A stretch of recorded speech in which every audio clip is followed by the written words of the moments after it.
повеќе од 7,5 години, или некдека 90 месеци, или ако сакате многу точно, 2737 дена, не сум влегла во ниту една канцеларија на владата на Република Македонија. И денеска, и вчера, и пред некој ден, ВМРО ДПМН без срам и без перде ме критикува, напаѓа и плука за одлуки кои се носат во нивната влада. И по тоа Македонија навистина станува феномен. Што е следно? Јас ќе бидам виновна за дуплираниот долг на Република Македонија. Опозицијата ќе биде виновна за 3,5 милионите евра извлечени во кеш од големиот инвестициски проект за кој илјадници наши граѓани ќе плаќаат со години во иднина. Веќе 8 години бараат нешто да ми најдат. Тоа не е ново и тоа не ни изненадува. Едно ливче со мој подпис кој би зборувал за криминал, корупција или незаконско работење. 1 денар или 1 евро. Последниве 4 месеци 10 пати ја чешлаат истата архива. И не им успева, и ништо не наоѓаат, бидејќи ништо нема. Јас знам дека е ова тешко да се свати од страна на господата од ВМРО ДПМН, дека некој може да работи во државата, во владата, во државните институции, а да не биде вплеткан во криминал и во корупција. Од сите закани кои што во последниве неколку месеци ги добивам и ги добиваме, јасно ни е дека ова ќе продолжи и ќе станува се посмешно и се побезобразно. Јасно ни е дека не чека можеби највалканата кампања, во која што ќе бидеме обвинети за се и се што, без ниту еден доказ и без ниту една причина. Ќе лажат, ќе измислуваат и секогаш ќе ги обвинуваат оние другите во опозицијата.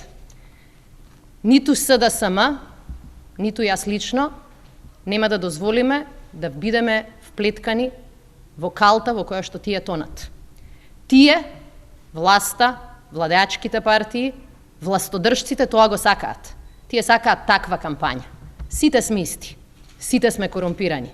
Доказите небитни. Граѓаните сакаат нешто сосема различно. И ние тоа ќе им го понудиме во оваа кампања. Ќе зборуваме за нивните проблеми и ќе зборуваме за решенијата кои што сметаме дека се добри за оваа држава и се добри за секој македонски граѓанин. Корумпираната власт нека продолжи да лаже, а ние во следниот период ќе продолжиме гласно да ја говориме вистината. Ви благодарам, повелете со прашање. Како ја коментирате изјавата на потпорволот на ДУИ, односно ставот на ДУИ дека за некој председател да биде избран, доколку биде избран, нема да биде легитимен, односно тие ќе го спорат неговиот легитимитет до крајот на мандатот. Каков е ставот на СДСМ на ова прашање? Ние нашиот став го кажавме. Ние понудивме председател кој што ја ужива довербата на огромно мнозинство граѓани на Република Македонија. И тој ќе биде и легален и легитимен председател на оваа држава.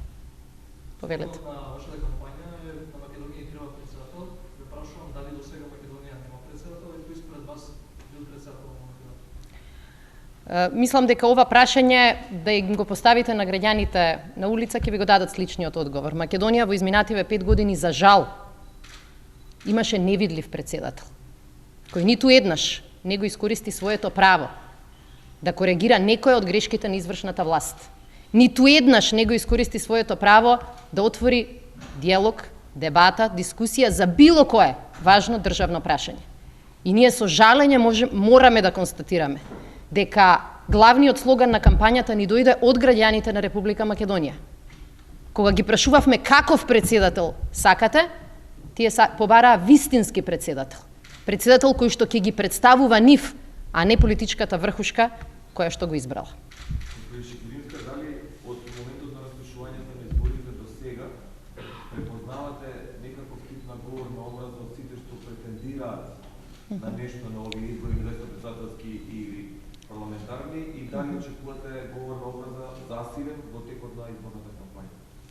Јас сакам само да најавам дека во текот на утришниот ден ќе има една пресконференција која повеќе ќе се занимава со изборната кампања и тоа ќе биде можеби вистинското место за детални одговори.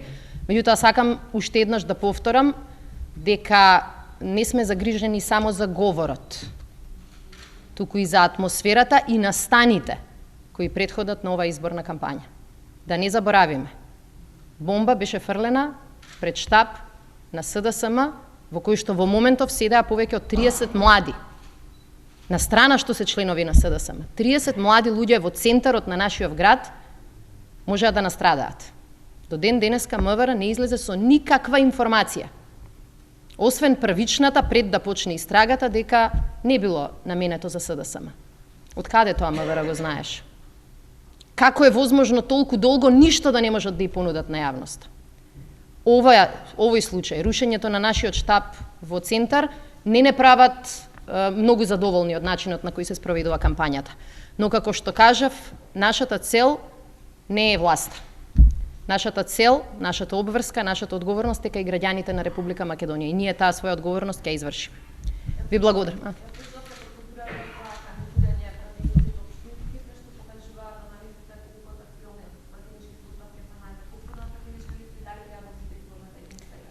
Јас сакам да кажам дека од моментот кога почна процедурата, се до последните фази, а тоа е одлуката на извршниот, централниот и на крај Конгресот на СДСМ, се што ќе чуете, се што ќе се коментира, ќе бидат многу повеќе шпекулации отколку вистински информации. Ја почитуваме нашата постапка, ги почитуваме нашите членови и ќе донесеме листи кои ќе влеваат доверба. Второстепено е колку луѓе, кои луѓе ќе се најдат на листите. Битно е листите да влеваат доверба и да покажат дека она што го говориме пред граѓаните на вистина го мислиме.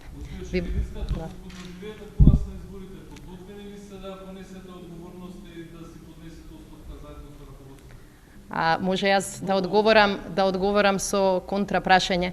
Дали еднаш во оваа кампања ќе си дозволи некоја од телевизиите кои што ги представувате да дадат пресконференција како на пример оваа на Петар Шилегов? Значи